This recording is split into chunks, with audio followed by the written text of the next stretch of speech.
Hello there, ladies, gentlemen, and non-binary folk, Cthulhu fans and not. This is another installment of CoC Talk. This is a different game than the last CoC Talk I uploaded, and hopefully this game goes on longer, or at least I'm a part of this game for longer than the other games that I was a part of because they kind of just abruptly fucking stopped without warning. So, I am a new recruit to this game. This game has been going on for a while. My character is a climber.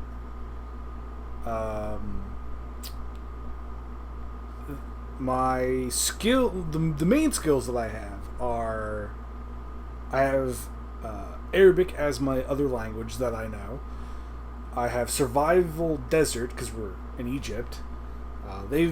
The main group have been from pretty much like America to London to Peru to fucking other places, and now they're in fucking in Egypt. Whereas that's where I met them. I was waiting for them to get to Egypt so we could, tell us the shit. I'm gonna be using the session recap that the Keeper put up on Roll20 just to kind of give a better understanding of the story. I'm not gonna read it verbatim. I'm just gonna kind of pull the pertinent data out of it.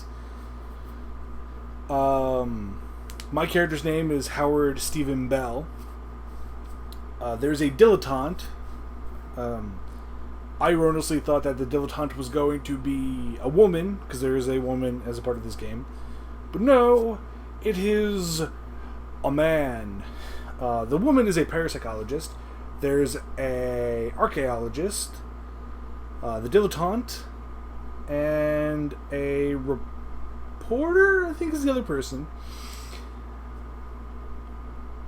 And basically, as I describe this to myself and now to you, I kind of feel like this is a JoJo's Bizarre Adventure thing, because we're basically looking for an evil group in Egypt, which is kind of what Stardust Crusaders, the second arc, was about.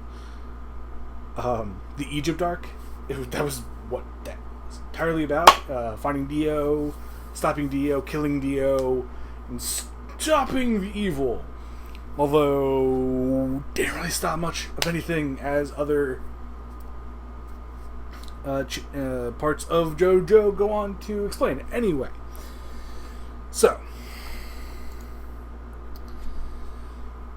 they went from Southampton to Port Said, and then went to Cairo.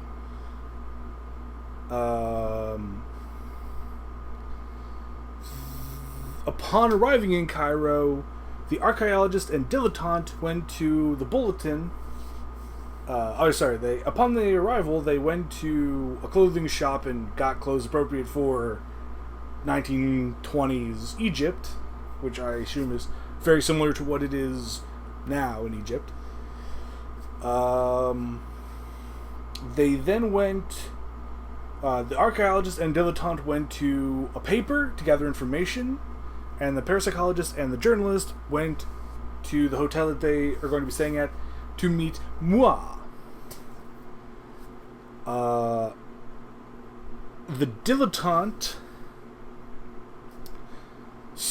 bribed an assistant to get a meeting with the editor, and they kind of had a chat. The topic of Omar al-Shakti, who is someone who I think came up in previous sessions that I obviously was not a part of, when they were in London or whatever, like that name came up in a telegram, I think. And he is a guy who owns a cotton plantation in Cairo, and this is out of game. This is out of character. He apparently is the big bad. He is basically the Dio of this story. The editor warned them to stay the fuck away from him because he's dangerous as fuck. They honestly got a bunch of stuff about the Clive expedition, which was at Giza, and excavating the pyramid of Mycerinus, and they discovered what was apparently the body of Queen Nitocris. And when this name came up in the game, I kind of stifled myself from saying, I know that name from Fate Grand Order, because I play the shit out of that game. It's honestly really fun, even with my kind of shitty phone, and it runs kind of shitty on my phone, but I still fucking play the hell out of it. Anyway. But, so the Clive expedition found this body, disappeared. The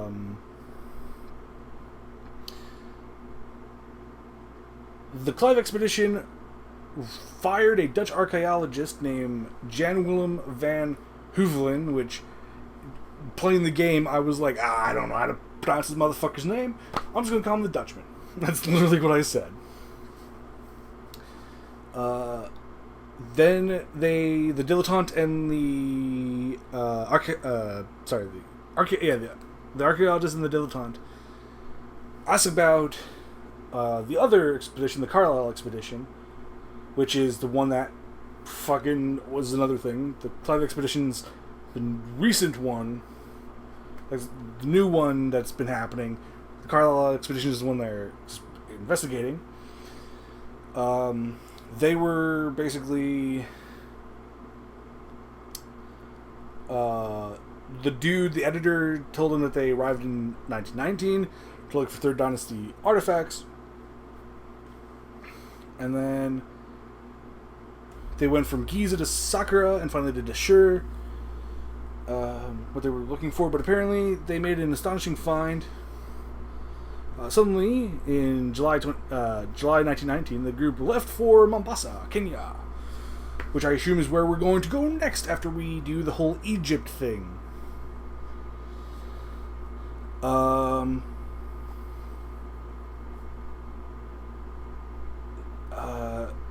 Carlisle, the guy at the head of the expedition, fell ill, and it was too hot.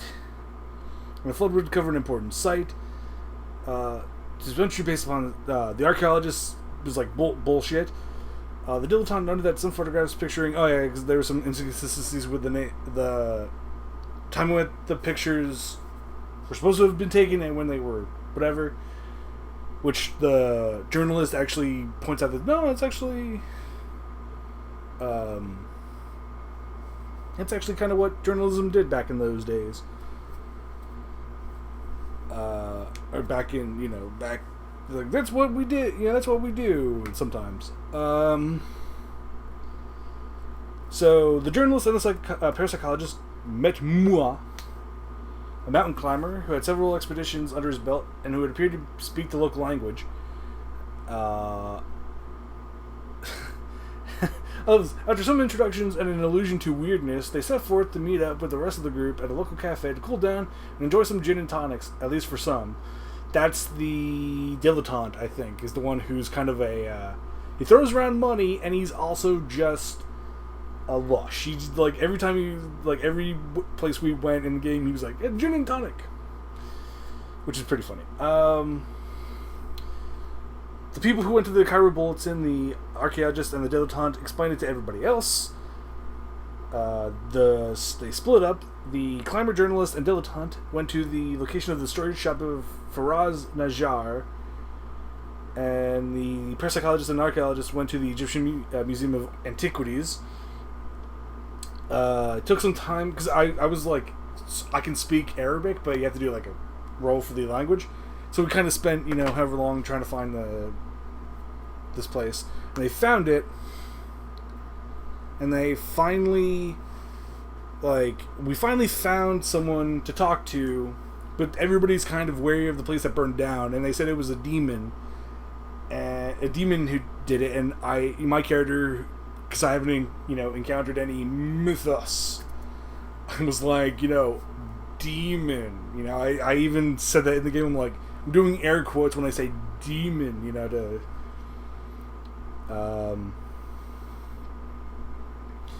We talked to some local shopkeepers. See, they found a rug merchant. I talked to the person. The dilettante bribed him. Said that the fire was intense. Raznajar survived. Although he was severely burned on one side. Najar had set up a new shop near the Khan al-Khalili, which I want to say is a mosque, on the street of Potters. He warned them that the demon had burned the shop and that they should be careful what they do, especially as foreigners to this land. The archaeologist and parapsychologist went to the museum, found out a bunch of stuff. Dr. Ali Kafur, who's a specialist in Egyptian history and in the occult, he's a specialist at the museum. Sir Aubrey, who's a part of the Carlisle expedition, was last in Cairo. Let's see. After he met them at the shore, he noted that Sir Aubrey was different and seemed not himself, even younger or more youthful than before. They discussed the history of the Black Pharaoh and Nefren Ka, as well as Queen Nitocris and her connections to the resurrection of a cult dedicated to the Black Pharaoh during the Sixth Dynasty. I want to say one of the games I tried to join and actually played in a little bit was actually a Masks of Nyarlathotep game, but it's ended for some fucked up reason. Let's see. Then they talked about some shit about the Bent Pyramid and the Red Pyramid. They discussed Jackson Elias, who had arranged to meet Dr. Kafur but never showed for the meeting with the specialist. Suggested some joint research and then led them to the vaults of the museum. Everybody was with me, who was with me, went to the Street of Potters, found Faraz Najar,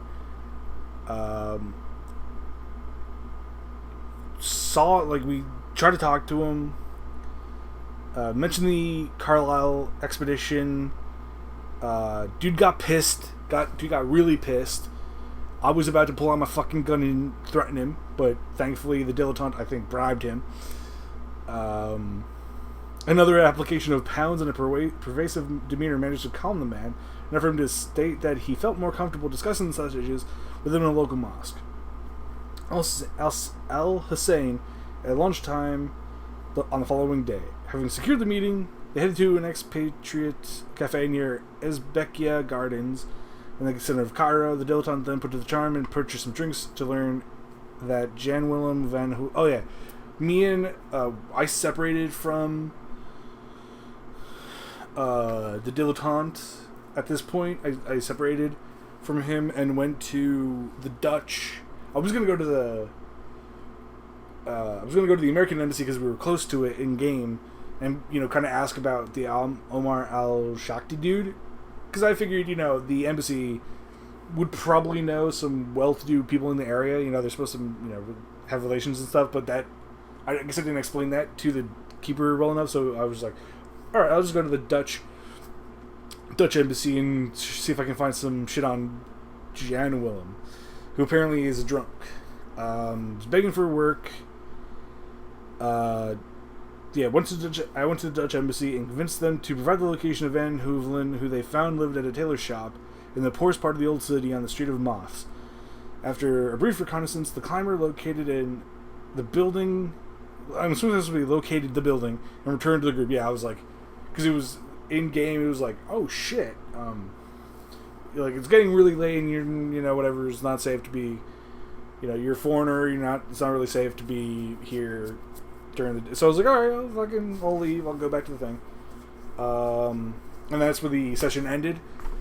I really enjoyed it. It was really funny. I should have said, because when the guy kind of went squirrely, I even said this in the game, I'm like, I said this in game and out of game, I'm like, I said this actually in game, I'm like, what if he fucking, I said, what if he rabbits on us, just bolts and never comes back? And then,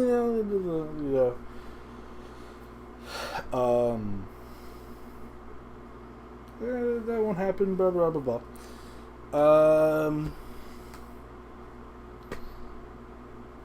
But yeah, I also need to probably go into my character sheet and actually add a knife, because I gave, like, one of the things my character carries around is a knife, but I never actually put it in, like, I'm not sure if you can make a melee weapon, like, attack thing, but I should probably be like, hey, can I, have a knife so I can, like, I guess it would be unarmed, maybe, because it's not really a gun. Like, unarmed is like a gun, knife is an unarmed weapon. Should be like, I guess we'll come to that if I bring it up, if we get into any combat.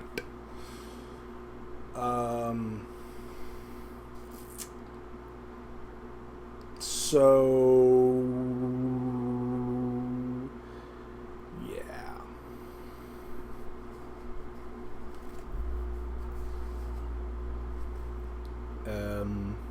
That's what this session was. The next session is in 5 days,